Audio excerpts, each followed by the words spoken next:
Welcome to LHC Unplugged. I'm Sarah Harrington. I'm the Director of Communications here at Long Hill Chapel, and I have our Associate Pastor, Joey Monteleone, with us. Hello, Pastor Joey. Hi, Sarah. How are you? Good. How are you liking this warmer, like springy, almost summer weather? Oh, I love it. It is so great. I've got my office window opened, which is a blessing.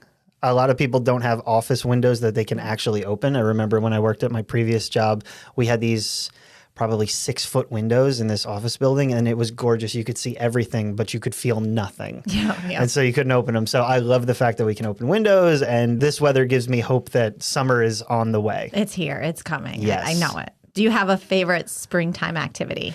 Believe it or not, and I don't know where this kind of came from, but I've noticed I do it every year. There's just a point somewhere in the April, May time where I find myself driving at night. Maybe I'll be coming home from church or I'll be picking up groceries or something. And I just look out and the sun has set and I feel a cool breeze with the windows down. To me, that's like, hey, that's the peak spring moment. And I have the mirror feeling in the fall where things start getting a little bit cooler, but it's warm enough where you can open the window. And just that kind of sweet spot of being able to not have to control the temperature, but just to feel the temperature and be okay with it. That to me is peak spring. Oh, you made me think of when we were younger. My parents, my brother and I, we used to go to the beach, which we called it the beach because we're originally from Connecticut. It's the beach. So we used to go to the beach, and when we did, we would get close enough to the beach where Dad would roll down his windows. You could feel the air. You could smell the ocean. Smell it, yep. It was the best. So you just made me think of that. That's awesome. But that's summer. Yes. So springtime. What about for you?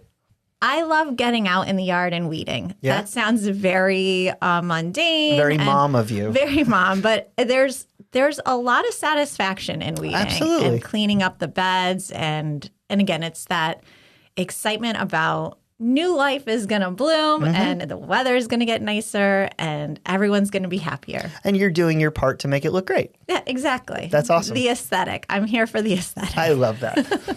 This past weekend, we talked about something that is very loaded. That everybody loves to talk about. Loves talking about, and that is fear. Yes. So let's just get right into it. Why are we so afraid? Why aren't we afraid? I saw a post not too long ago. It said, war footage, a gym transformation, someone with your dream career, your ex with someone else, a baby being born, a perfect morning routine, an ad you didn't ask for, love, death, all in 20 seconds of scrolling. And we call this normal. Wow. And it's so true. And so when you ask the question, why are we so afraid? I mean, look around us. There is so much, particularly at our fingertips, that we are just exposed to on a daily basis that shows you the worst of humanity, the worst of ourselves, the worst of what potentially could happen. And when you don't have a firm foundation, forget spiritually, just in life, when you don't feel secure, fear will occupy the space where security should be living in your life. And so when you look around, it's kind of a very simple math equation where 1 + 1 just equals 2. We have brokenness in the world and we're confused, nervous, needing security type of people. And so when you combine the two things, of course, we're afraid. So you feel like anxiety levels being higher equate to fear much quicker? 100%. Yeah. It's not, I don't think science really disputes the fact that because we can see more, because we can experience more, because the world has changed, our anxiety levels are through the roof. You know, that's an interesting space to dive into. Forget clinical anxiety, which people do suffer from.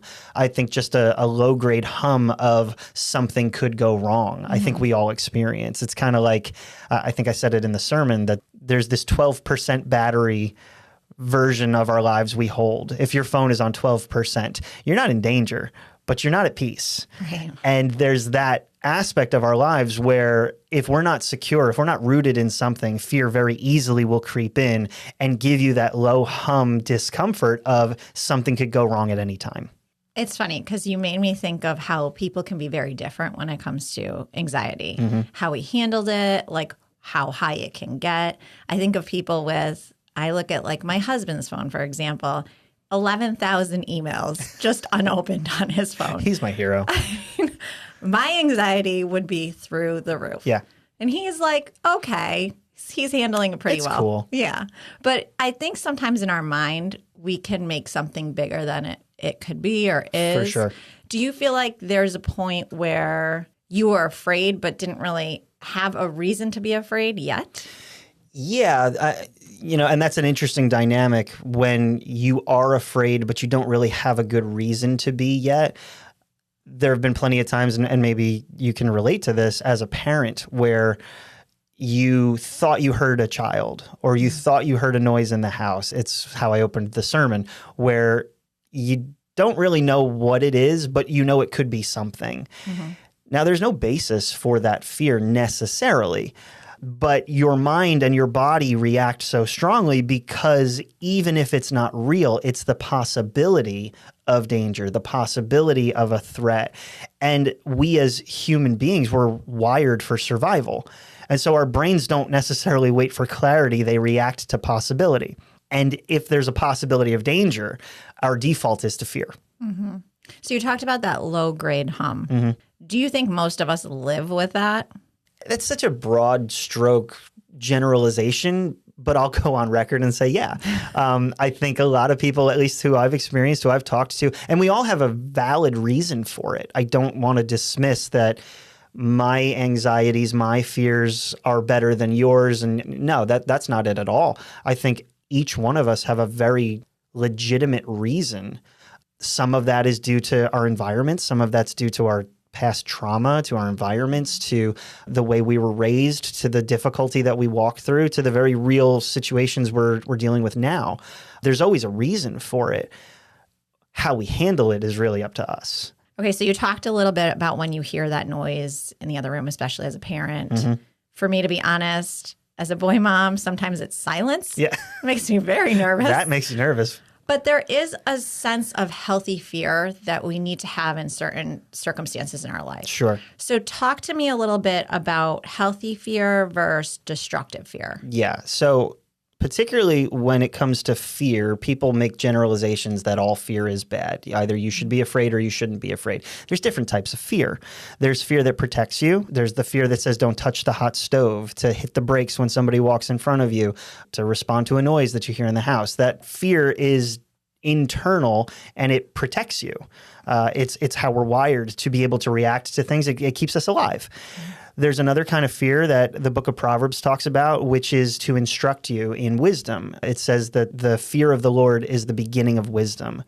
And so that's a fear that's not terror, but it's awe, it's respect, it's wonder. And what John is talking about is a different type of fear, which is I'm not secure. I'm not okay. And in a spiritual sense, it's I'm not okay before God. Now, that has a whole trickle effect in our lives, but the point is not to live as though we don't have any fear. The point is to realize that we have different types of fear in our lives, and we have to engage with the correct type of fear at the correct time. Because walking into the woods and seeing a bear, you're not going to read 1 John and be like, well, perfect love casts out fear, so I don't have to be afraid of this bear. No. The point is you need to recognize what's at play, what is motivating you, and where is your security found. So how can you tell the healthy fear from the destructive fear? I usually ask a question, what is this moving me towards? If I'm afraid, if I'm feeling insecure, if I'm feeling that low-grade hum, is it moving me towards God, towards people, towards generosity, towards love? Or am I isolating? Am I pulling away? Am I disregarding somebody? Is there hatred in my heart? There's a lot of work that you kind of need to do, but that question really illuminates it. What is this moving me towards? Is it towards God or is it towards myself? Talk to us about different examples in the Bible where fear is mentioned, stories about fear. Yeah, the Old Testament's filled with a lot of different examples of having a healthy fear of the Lord. The Psalms are actually filled with them, that awe and reverence. And it's kind of a positioning type of fear that recognizes God is completely other. God is not like us. I am not in the same category here. If you read through the book of Job, he's a very interesting character where God allows Job to lose basically everything. He loses his family, his property, his wealth, his inheritance, his children, everything. There's a bunch of chapters where his friends are kind of telling him it's okay to complain. You can whine about this. You can curse God, essentially, because look at what he's done to you. And Job comes back, and there's a really interesting dialogue that goes back and forth. And then God shows up on the scene. And he basically lists all the things like, have you done this? Do you know about this? Are you aware of this? And he basically just levels the playing field and says, I am not like you. I am the creator. You are the creation. When you just read through, half of the things that God lists, you're like, I am not even in the same ballpark. We need to have that healthy fear that recognizes that God is other, God is different, God is to be respected, He is close enough to us to empathize with us in Jesus, but He is also the supreme being of the universe. We are not like Him. And so without that healthy fear, we just start equating Him to us. When we start doing that, there is no need for God. And that goes back to the book of Genesis, where I can be like God. I don't need authority. I don't need rules. And when we start playing that game, we lose all sense of fear, all sense of respect, all sense of wonder for God. But I think that the invitation of Scripture is to see God for who He really is, not in a terrifying way, not in a way where He's going to punish us, which is where John is talking about. We don't have to fear that because of Jesus. But we do need a healthy respect, a healthy fear of who God is. Go into that other fear, though, that you talked about, that you said it was mentioned in John, where it's that destructive fear, that terrifying fear of Jesus. What would you say to someone who comes up to you as a pastor and says, Pastor Joey, like, I am terrified of God? Yeah. It's a hard thing because there's so many layers with that. I'm terrified of God. Well, what does that mean? Does that mean right now you're afraid that God's going to zap you with a lightning bolt? Does that mean you don't take any risks because you don't want to get outside of God's will? What's really underneath that? Usually when we have that conversation, what that means for that person is at the day of judgment, when I stand before God, I am terrified that I haven't done enough, that my belief wasn't sincere, that my faith isn't good, and that this was all for nothing. And so even if I said I was in Jesus, even if I came to church and sang the right songs, at the end of my life, I will be punished.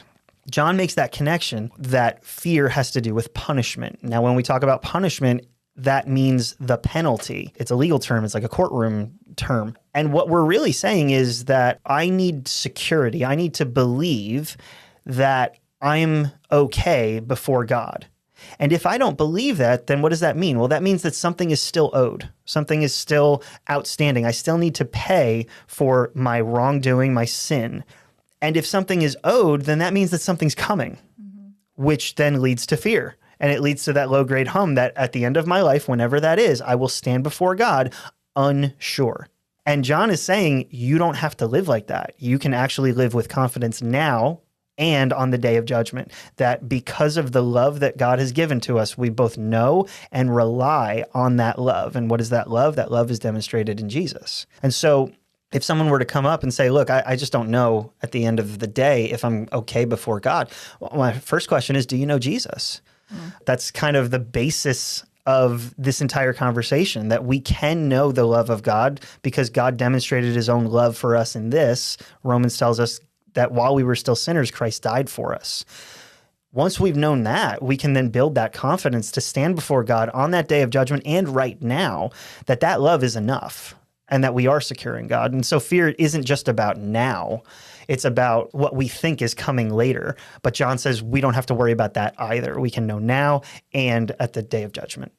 In the sermon, you said fear isn't just emotional, it's theological. Yeah, and that's kind of what that whole point of justification is. It's that fear isn't just a response of something, it's actually revealing what you believe to be true. If I'm afraid that at the end of my life, I'm going to stand before God and He's going to punish me, well, then that's going to trickle into how I live every other thing in my life, my relationships, my identity, my security, what I do with my time, all of it. It all plays out. And so this isn't just something that I respond to with my emotions. This is something I live out of. Whether I'm secure or not is going to play into how I position everything, how I see people, how I see myself, and how I see God. What we're really asking is He safe? Is He secure? Can I trust Him? That's really what we're asking. And then fear kind of muddles and muddies that up, it becomes a real crisis. You know, as you kind of unpack that, you realize this is not just something that somebody kind of wrestles with and kind of moves on. No, like this can become the most debilitating part of the spiritual journey. This is a big deal. It's one of the reasons we're talking about it, because either a few things could be true. On one side of the equation, you're paralyzed by this. You just don't know if you're in God. You can't stand before him at the day of judgment. You have no confidence. And so you live your life with crippling anxiety. You beat yourself up. There's a cycle of guilt, sin, and shame. And that never dissipates. Or you've got the other side of it, which is, yeah, I just don't really know, but I don't really know what to do with that, so I'll ignore it. And so both of them have fear present.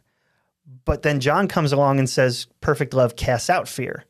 So then what do we do with a verse like that? It's a whole kind of thing that we have to grapple with, that as we start unpacking this, we realize this actually plays into everything about our spiritual life. So when you think of this from a practical standpoint, how has that uncertainty shaped the way we live, relate to people? Yeah, I mean, I'll speak from personal experience because, again, this isn't something I've mastered. This is something that I'm walking through even now. When I live uncertain, I live so guarded. I will protect myself. I will outperform. I will try to control. I will busy myself up. I will keep distant from people. If I'm not secure in my relationship with God, I will try to secure it everywhere else. And so, you know, we've talked about control on this podcast before, but it really does come back to that, where if I don't feel security in one aspect, and probably arguably the most important aspect of my life, that at the day of judgment, I can't stand secure before God, well, I'll go look around for security in every other aspect of my life. And here's the tricky part. We mask it with good things. So control in my life isn't necessarily me trying to make sure I'm secure before God. It's me trying to make sure other things don't fall through the cracks. Busyness can show up as me trying to escape having to deal with something very important. My productivity can be through the roof, but I'm just trying to outperform so that you'll love me. All of these things are driven by fear, and all of them potentially are masking that security issue. And so good things in our lives actually become problematic if we don't recognize that all of this is systemic from the main issue of, am I secure in God? Well, thanks everyone for listening to LHC Unplugged. As a reminder, we meet in person on Sunday mornings at 10:15 at Long Hill Chapel in Chatham, New Jersey. We also live stream our service, so you can also listen online at 10:15 on Sundays at lhcnj.net. And if you have any questions for our pastors to answer on our podcast, you can send them right to us at questions@lhcnj.net. Thanks so much for listening, and we look forward to having you next time.